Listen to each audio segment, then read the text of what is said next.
Xin chào, distinguished guests, ladies and gentlemen. Thank you very much for this opportunity to speak about an important aspect of Norwegian foreign policy.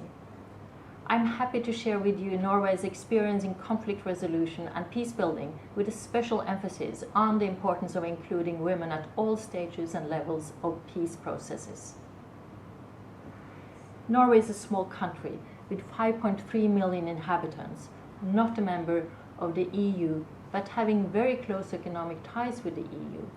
And we are having a big neighbor on our eastern border, Russia.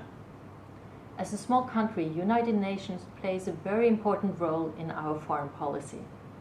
A well-functioning United Nation is in the interest of small nations.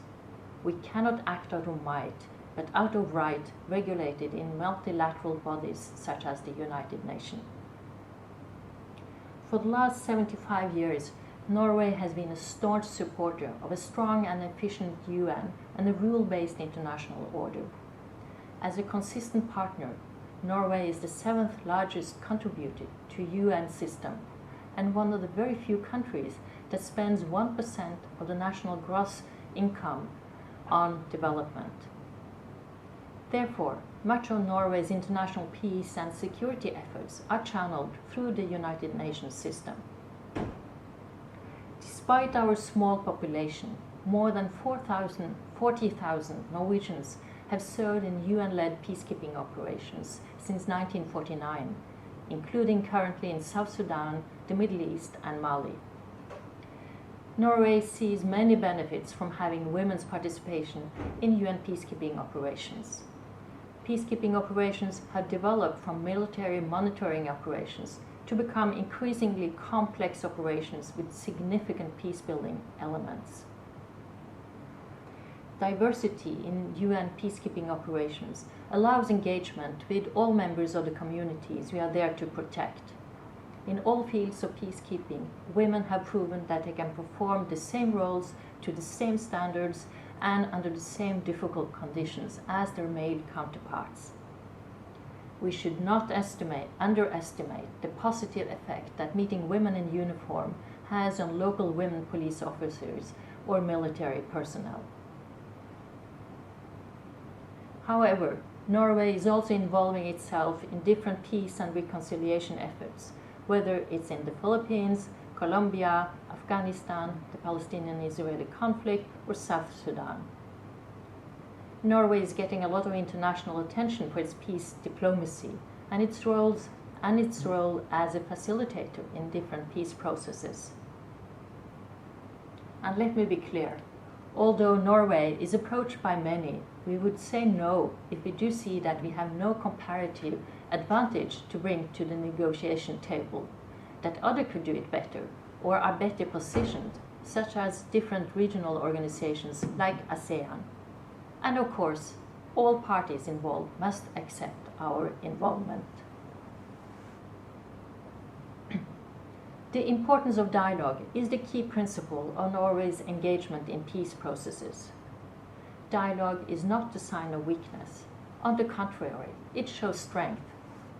Dialogue does not mean accepting the other party's positions, views, and actions, or automatically making concessions for that matter.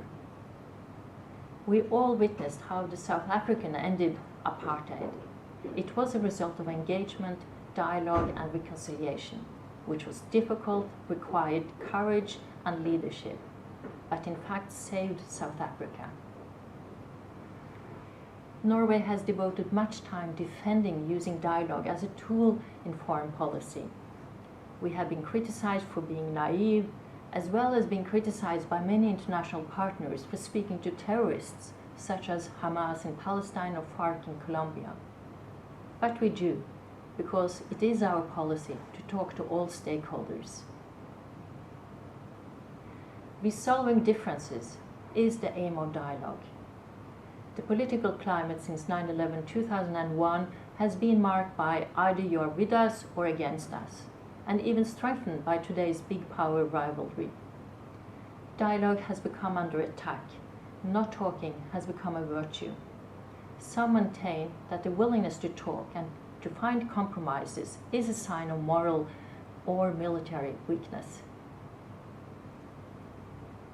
However, if we want to resolve conflicts peacefully, we must talk. And let me emphasize, it is not an easy ride, and it takes patience and willingness from political leaders to accept political risks and even failure.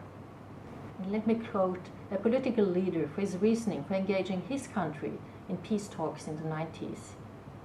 "You don't make peace with your friends, you make peace with your worst enemies."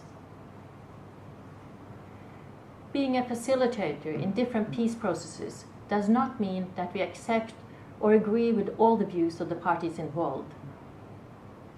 But it's about listening, talking, see if it's possible to find a bridge, explore whether there is a common ground on the other side, identifying the differences.